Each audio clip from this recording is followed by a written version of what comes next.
Jai Hind to all. My name is Vaishali Deshwal and currently I'm working as an assistant professor at AKGEC, Ghaziabad. So today's session is about entrepreneurship, and this is the second session on this. We have already discussed some basic definitions of entrepreneurship, that what is an entrepreneur, how will you define it, what is the basic difference between entrepreneurship and the entrepreneurship, and some roles of it, and several description given by the different researchers. So today we'll discuss some more about this particular terminology. So today we'll discuss some differences between the entrepreneurship and entrepreneurship, then the role of entrepreneurship in economic development, and three models EDP. We'll discuss a process that is the entrepreneurship development process. It's three models. So three models are psychological, sociological, and PEM, that is population and ecology model. So I'll discuss it. Three main models. Again, this is a brief description of all these models. And lastly, we'll discuss a conceptual model given by John Cow. So he is one of the researchers and he has given this model. So I'll discuss it. So these are the topics for today. So let's start. First topic is the basic difference between an entrepreneur and entrepreneurship.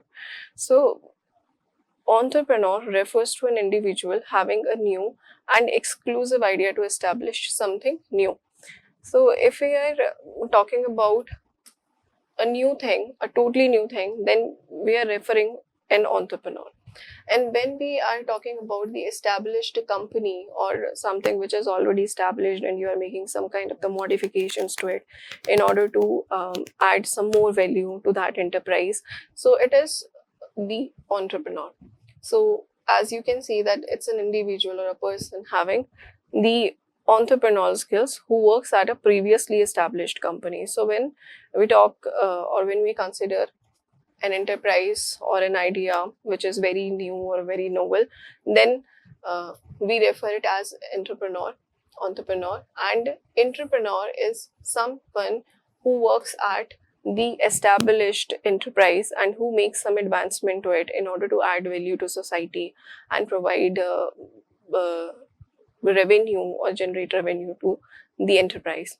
Next is the motive. So what are the main motives or the difference?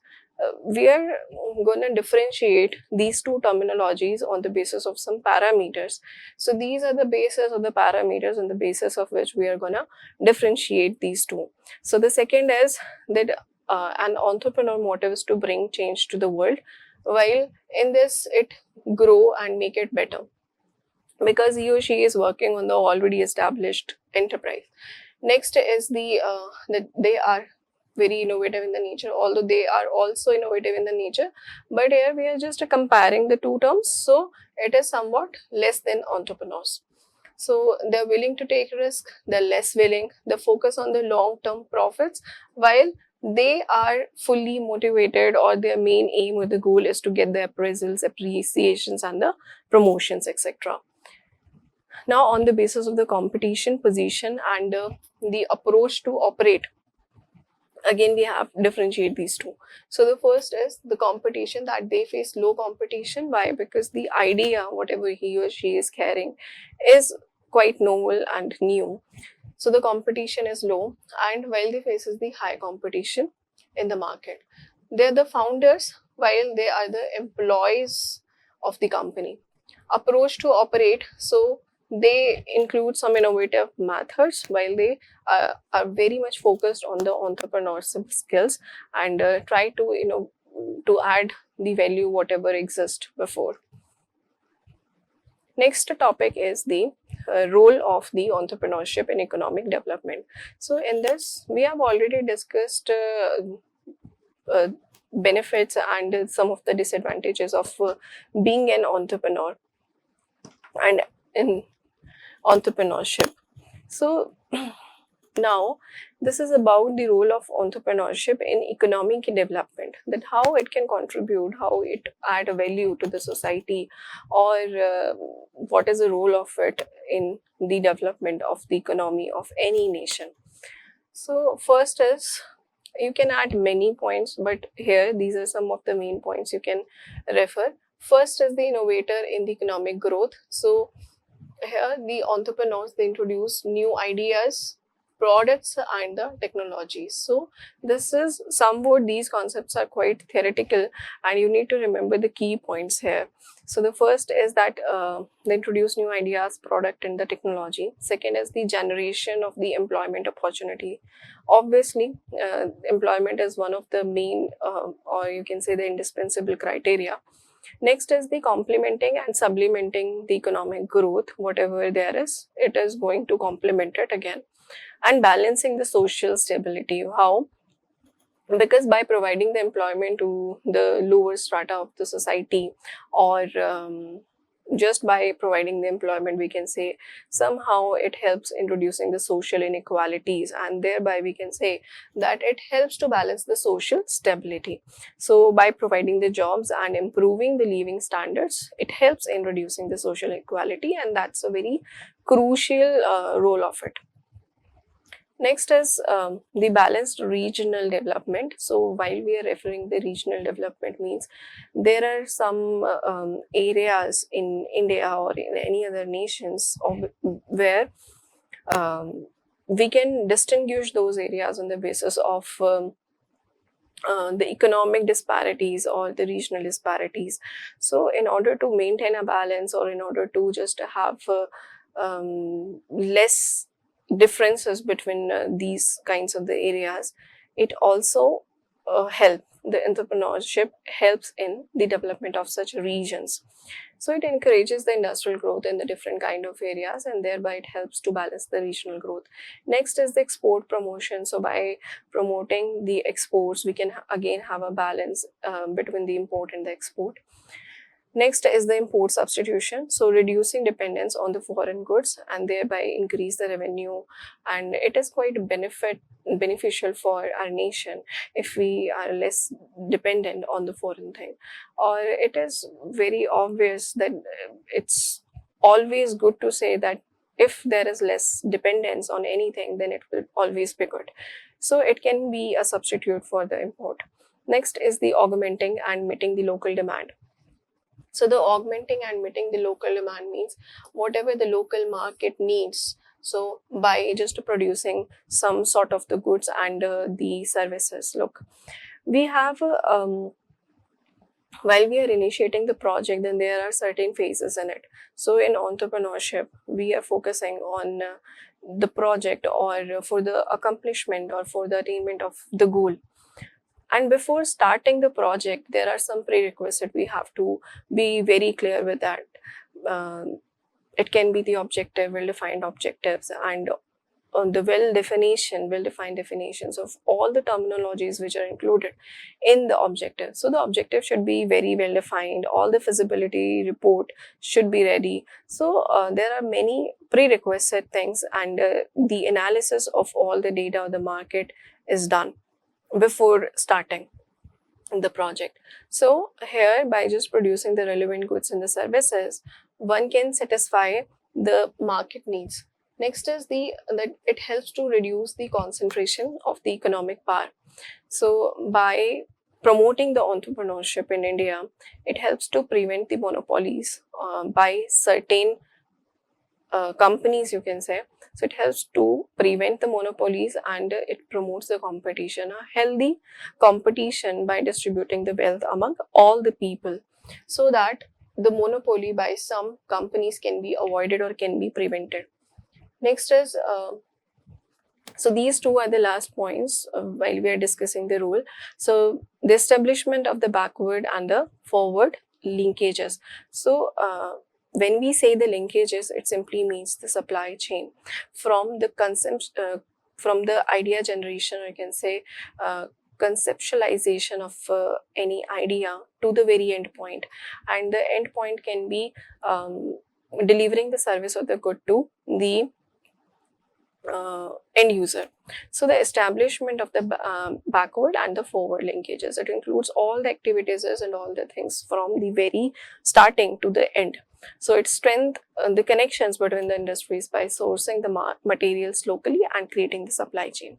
Next is the mobilizing resources. So mobilizing resources, it can be manpower, it can be raw material, and all the stuff which is required for setting up an enterprise.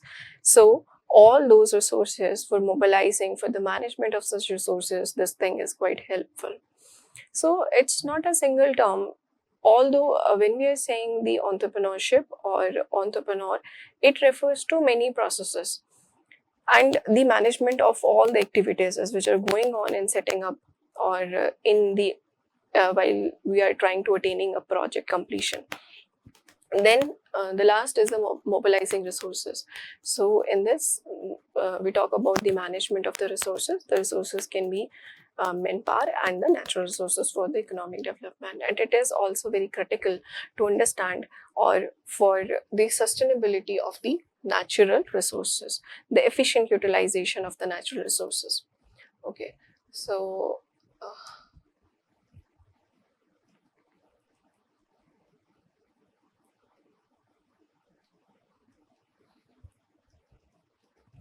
okay, so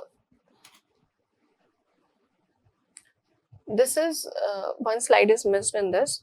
This is about the EDP, that is the economic development process. So this is a part of economic development process. It simply EDP, that is economic development process. So not the economic, it's the entrepreneurship development process. So there is a whole process which include in this, and these are the sub points also: procurement of the raw material, procurement of the machinery, market research, and the determination of the form of enterprise, recruitment of the manpower, and implementation of the project and the overall. So market research is about analyzing the demand and the competition and the customer need. It is very much important to understand all these things whenever we are going to start a new project. Next is the determination of the form of enterprise. So determination of the form of enterprise, we need to understand the legal structure of it, that whether there is a single owner or it is or there is a partnership. For example, registering the bakery as a sole proprietorship to keep the full control. So we need to understand the legal structure. Next is the recruitment of the manpower. So manpower means hiring the skilled employees, hiring a pastry chef, depends on the particular enterprise. So a better skilled person. Lastly, the implementation of the project. Implementation of the project means the launching and managing all the operations. So you are done with the idea, you are done with all the activities which are required for the implementation of the project. So during the implementation, we need to manage all the operations which are going on. So for example, opening the bakery, marketing on the social media through several by providing different promotions or on TV, etc., or by just accompanying different kind of the strategies of marketing. Next is starting sales, and the last is overall. So there should be a proper procedure, or you can say structure or approach, you can say, in order to increase the chances of the business success. For example, this is the main procedure or the process which is included in the EDP. So by following this procedure, the bakery can efficiently manage the resources, attract the customer, and grow. So here we have taken an example of a bakery, and the concept is EDP. Here we have taken the example of the bakery.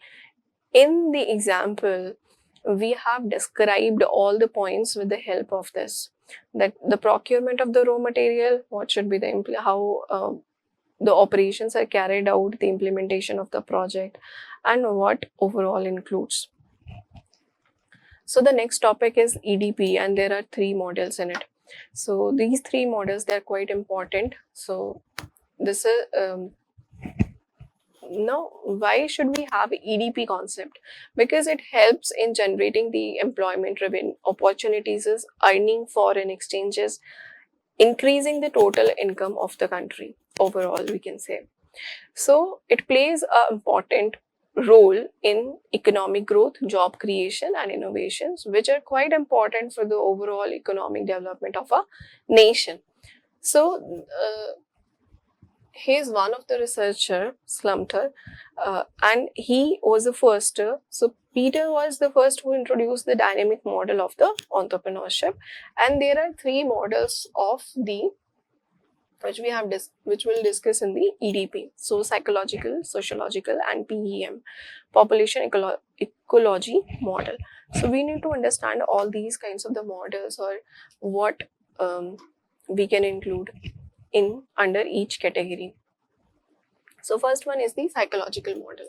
So psychological model focuses on the personality, motivation, risk-taking ability and creativity of a entrepreneur. So these are some focus points or the factors, you can say, for the success, which are considered in the psychological model. So if you are employing the psychological model, then we need to focus on these points.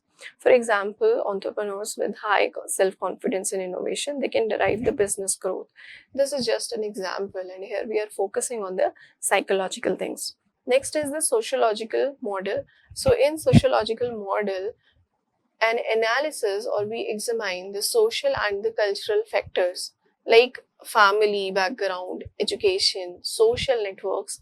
So in this, we count all kinds of the factors which are related to something society, somewhat society, and because such kind of factors, they influence entrepreneurship. So in all these three models, we are focusing on some traits, some characteristics of the entrepreneurship in order to influence the success of the business. Okay, so the next we have is the PEM. And for the sociological model, you can take an example that a person from the family oriented or business oriented family. So business oriented family, here we are focusing on traits of the entrepreneur or the characteristic, that is the family. So it comes under the sociological model. So here a person from business oriented family is more likely to become an entrepreneur in comparison to a person who doesn't belong to a business oriented family, isn't it? Next is PEM, that is the population ecology model. So population ecology model suggests that the business's survival depends on external environmental factors. So this is the keyword, you need to remember this keyword, environmental factors. Here in this model, we are focusing on the environmental factors. For example, market conditions and the competitions. According to it, or this model suggests that the environmental impact or the factors, they heavily influence the success of a business or an enterprise. For example, a startup must adapt to economic changes to sustain itself in the market. Okay, so it should analyze the all the factors which are available in the market, and accordingly it can make some changes or manipulate its product and the services also. Okay, so now this is somewhat in detail, again the models, and they're quite in detail. So the psychological model, it signifies the psychological factors that they are responsible for the development of the entrepreneurial behavior in the individuals. And what are these? We have already discussed. The need for achievement may be described as an internal stimulus in an individual. And Macklin, he is one of the researchers. He played a very important role in the identification of the factors for responsible for the development of entrepreneurship. So this person, Macklin, he focuses on the actors. Actors are the entrepreneurs rather than the entrepreneurship. So he focused on the actors, entrepreneurs, and in his work on entrepreneurship in 1961. So in this model, in the association with D.G. Winter, he stated that so there are some needs, that is the need for achievement, and it is very much related to the psychological one. So he says that this need for achievement is the prime or the first factor for the entrepreneurship development, according to him. Next is the that after identifying that the need for the achievement is the main factor, he stated that this need can be aroused in the individuals by increasing their motivation factors. So he just linked this thing with the motivation level, and he suggested that the motivation can come by just rewarding the best performers. So he just linked three things: the need of achievements to the motivation level, and motivation level can be increased or can be enhanced by rewarding the best performers. He asserted that the motivation oriented training programs can inspire the individuals in order to have need for achievement. Next is a sociological model. So sociological model consider all the factors related to the society responsible for the development. So they stated that the socio-cultural history has accounted for the performance of the entrepreneurship and the performance of such kind of the activities is there are different societies with the different attitudes, interests, and the system for arranging the people, and that is the basis for the sociological model. And that is how the people, they are different from each other. Into the different classes, they're likely to produce the different kind of the entrepreneurs only because of the differing interest and the attitudes. So a sociologist named Frank W. Young. So he has given the sociological model based on the theory of entrepreneurship, and which is further based on this strata system, that is a society system of the stratification. Okay. So this slide shows some points related to the sociological model. So entrepreneurship, the concept of entrepreneurship, it emerges from low status groups within the society. So he says, Mr. Young, so he is one of the socialists and he has given this model, and according to him, he says that if a subgroup or the minority or the underprivileged community has limited opportunity, then they may turn to entrepreneurship as a way to improve their status. Okay, so it's a view of him. Next is the PEM, that is population ecological model. So in 1977, Hanna and Freeman, they just introduced this theory. This is the PEM theory, and it explained that how the environmental factor influence business survival in the competition. So firstly, the limited capacity of the environment. How you can just explain this point? Limited, by saying limited capacity of the environment, we mean that the market can only support a limited number of the business, not everyone. Okay, and this is the reason why too many businesses enter and they fail due to high competition.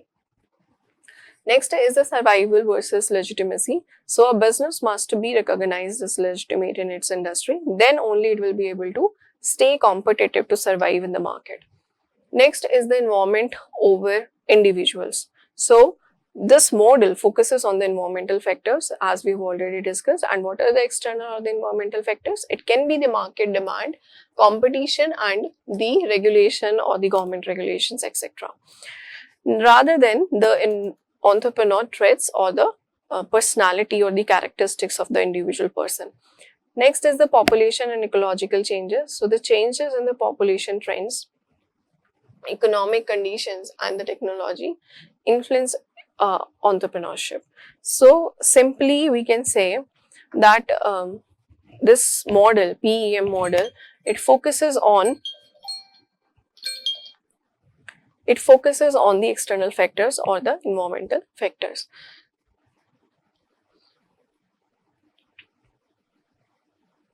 So the next is early versus late market stages. So this is a part of PEM model. It says that as more organization enters the market, they become increasingly legitimate but this lead to the greater competition. So this is the scenario of now, and thus the early market is dominated by the need of legitimacy, while the later market is dominated by the competitive force of selection. So there is a high competition nowadays.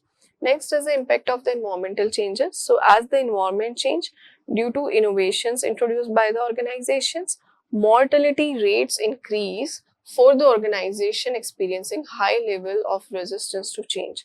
So it is very important for an organization to be with to change itself, its policies and infrastructure, everything with time. Next is why new company innovate more. So these are some of the reasons. First reason is that the older business resists changes. This is the biggest reason. They need to change, they need to adapt the new technologies. They should not resist it. So due to the organizational inertia, new businesses, they're quite flexible, they bring innovations and the resistance happen. So the old businesses, they resist changes. Why? Due to some factors. First is sunk cost. Sunk cost is previous investments they don't want to lose. Okay. Second is the government rule, and the third is the groupthink that who are at the managerial position in these companies, they just following the old strategies instead of adapting to the new ideas. So you can say they're quite resistant to those new ideas. So this is the next model, John Cow conceptual model. It defines 4 things: the person, task, environment, and the organization. But today we have discussed few things, basic difference between the entrepreneurship and entrepreneurship. Next is the EDP model. We have taken an example of bakery and just describe all the points with the help of any example. And next is the top 3 models EDP in EDP. So one is a sociological, then psychological, and the other one is the last one is the PEM, that is a population ecology model. So in this, it chooses a criteria in order to influence the entrepreneurship, and every model focused on the different parameters or the factors, you can say. So this is it for today, and next time we'll discuss some more models related to the entrepreneurship. Thank you.